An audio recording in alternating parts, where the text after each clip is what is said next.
कहानी का प्रारंभ होता है एक छोटे से गांव में, जहां एक पुराने हवेली के पास एक भूतिया खेत था।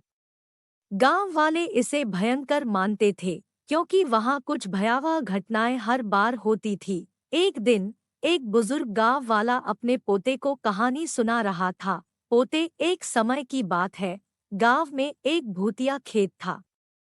लोग कहते थे कि उस खेत में रात को भूत घूमते हैं, और उसने जो भी किसानों को खेत में देखा है, वे अगले ही दिन गांव से गायब हो जाते थे। पोता डर से कांपने लगा, लेकिन बुजुर्ग आगे कहते हैं, लेकिन एक दिन एक बहादुर किसान ने निश्चय किया कि वह उस भूतिया खेत में जाकर देखेगा और सच्चाई को जानेगा।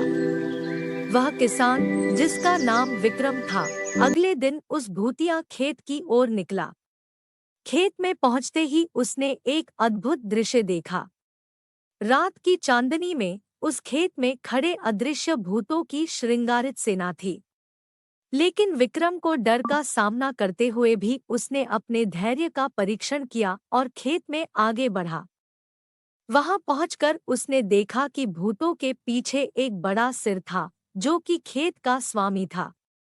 वह भूत उसे बताता है कि वह इस खेत को रोजाना संभालता है और उसके आसपास के गांव वालों की मदद करता है, लेकिन वह भयंकर स्वरूप में प्रकट होता है ताकि किसी भी अज्ञात व्यक्ति को उसे देखकर डर लगे। विक्रम ने उसे समझाया कि वह गांव में भय मचाने के बजाय उसकी सहायता कर सकता है। उसने खेत के स्वामी के साथ मिलकर एक योजना बनाई और उसने गांव वालों को सिखाया कि भूत का भय गलत है और उन्हें उसकी मदद करनी चाहिए। धीरे धीरे गांव वाले भूतिया खेत के साथ मिलकर काम करने लगे और उन्होंने खेत को फिर से पुरानी शोभा में लौटाया। भूत और विक्रम की सहायता से गांव वालों का भय कम हुआ और उन्होंने खेत को फिर से समृद्धि की ओर ले जाने में सहायता करी।